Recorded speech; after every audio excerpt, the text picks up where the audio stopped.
a systemic disorder. Yes, it is a systemic disorder and an inflammatory disorder. पूरी body के systems को effect कर देता है and primary it affects the lungs. सबसे पहले लंग्स अफेक्ट होता है. लंग्स के अंदर स्वेलिंग होती है, पैरेन्काइमा इन्फ्लेम्ड होता है, नोड्यूल्स बनना स्टार्ट होता है. Then other systems are also involve like eyes, hearts, nervous system, brain, kidney. Slowly it start affecting each system. Now इसमें पैथोलॉजी क्या है? बॉडी में जो इम्यून सिस्टम है that responds towards a agent, like कोई अगर एंटीजन आता है बॉडी में, एंट्री करता है, तो इन्फ्लामेटरी इम्यून रिस्पॉन्स होता है उसके रिप्लाई में. तो उसके रिप्लाई में मैक्रोफेजेस बनने शुरू हो जाते हैं. एंड अगर इसका टेस्ट करवाएंगे सार्कोइडोसिस का, तो हिस्टोलॉजी में हमेशा मिलेगा non caseating granulomas with epithelial cells. तो इस तरीके से मैक्रोफेजेस बनने शुरू हो जाएंगे and then they will fuse together to form large nodules at every place. तो जब लिम्फ नोड्स इन्वॉल्व होंगी तो लिम्फ नोड्स में भी नोड्यूल्स बनेंगे एंड ऐसे धीरे धीरे ये डिजीज़ पूरी बॉडी में इफेक्ट करेगा. जनरल सिम्टम्स इसमें यही है, फीवर होगा क्योंकि इन्फेक्शन है, देन बॉडी एक होगा, आर्थ्रेल्जिया होगा, जॉइंट पेन्स मिलेंगी and weight loss, fatigue. Again we have discussed fever होगा पेशेंट को, देन हो सकता है पेशेंट बोले भूख नहीं लगती है and joints pain. Sarcoidosis is an inflammatory disease that affects the multiple organ in the body but mostly the lungs and lymph glands. In people with sarcoidosis, abnormal masses or nodules called granulomas consisting of inflamed tissue form in certain organs of the body. These granulomas may alter the normal structure and possibly the function of affected organ. ये देखो in this picture lung is affected and 90% lung के ही सारे symptoms आएंगे. Lung effect होगा body में, granulomatous formation हो जाएगा, मैक्रोफेजेस फ्यूज होके नोड्यूल्स बनाने लग जाएंगे एंड लंग का पैरेन्काइमा भी इफेक्ट होगा, इन्फ्लामेशन हो जाएगा. Then see 90% we have discussed affect होगा लंग. पल्मोनरी फाइब्रोसिस भी स्टार्ट हो जाएगा, पल्मोनरी नोड्यूल्स एंड लिम्फेडेनोपैथी यानी लिम्फ नोड्स भी स्वेल हो जाएंगी.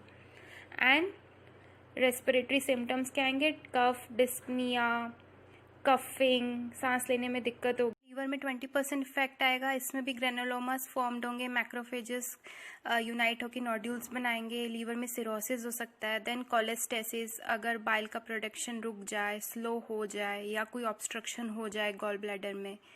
देन आइज के अंदर यूवीआइटिस, जिसमें मिडल लेयर में इन्फ्लामेशन होगा, जिसमें ciliary body, iris and choroid, ये इनमें इन्फ्लामेशन होगा.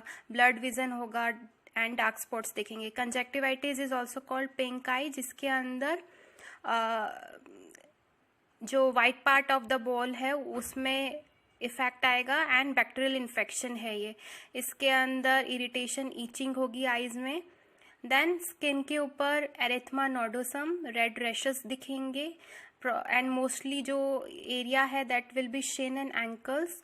देन टेंडर रेड नोड्यूल्स भी दिख सकती हैं. इन्फ्लामेशन ऑफ सबक्यूटेनस फैट हो जाए. बिसाइड्स दिस ल्यूपस पर्नियो हमें फेस पे दिखेगा, that are raised purple lesions and वो tip of the nose and cheeks पे ही मार्क दिखेंगे.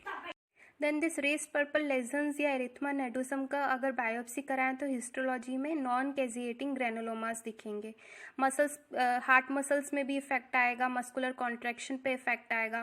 पेरिकार्डाइटिस हो सकता है क्योंकि हार्ट में भी इन्फ्लामेशन होगी. एरिथमास हो सकता है, irregular heart beat, palpitation, patient में फेंटनिंग हो सकती है, डिजीनेस हो सकती है. देन प्रॉपर ब्लड फ्लो नहीं होगा, वेंट्रिकल्स इफेक्ट होंगे तो हार्ट ब्लॉक भी हो सकता है.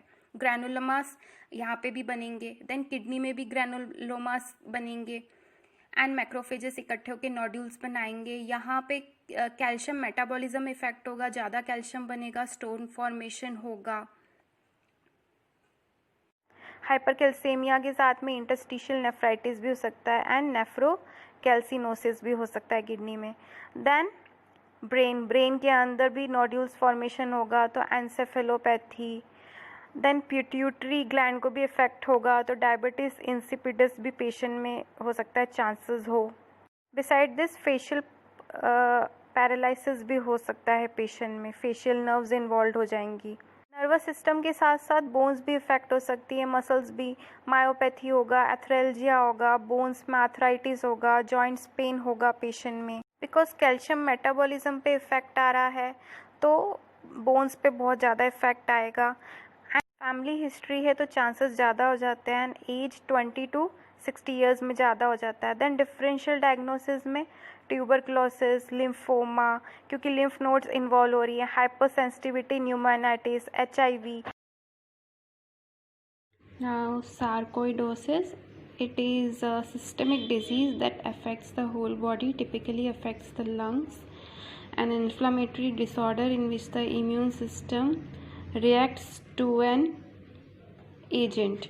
तो जैसे कोई एंटीजन आया बॉडी के अंदर तो उसके रिस्पॉन्स में क्या होगा, हमारा जो इम्यून सिस्टम है that will react.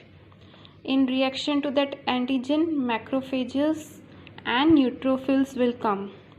Now this macrophages and neutrophils will collect this antigen and will run towards the lymph nodes। ठीक है, जैसे मान लो ये एंटीजन है, एंटीजन को मैक्रोफेजेस एंड न्यूट्रोफिल्स लेके लिम्फ नोड्स के पास जाएंगे। लिम्फ नोड्स में जो सेल्स हैं that are called CD4 cells. CD4 cells में जैसे ही ये मैक्रोफेजेस पहुंचेंगे एंटीजन को लेके तो CD4 सेल्स विल रिलीज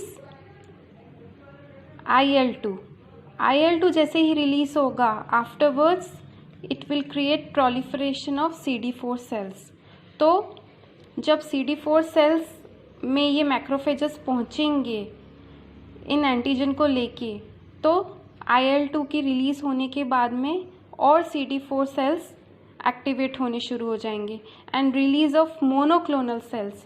तो ऐसे खूब सारे CD4 सेल्स के क्लोन्स जैसे अलग अलग CD4 सेल्स रिलीज होने लग जाएंगे। साथ में रिलीज क्या होगा, interferon gamma. CD4 cells will release interferon gamma and interferon gamma क्या करेगा, it will activate more macrophages. तो ऐसे मैक्रोफेजेस भी बहुत सारे बनते जाएंगे एंड खूब सारे मैक्रोफेजेस बनते जाएंगे and they will start collecting. ठीक है, खूब सारे एक साथ डिस्पर्स्ड होके कलेक्ट होने शुरू हो जाएंगे एंड इस तरीके से नोड्यूल्स बननी शुरू हो जाएंगी।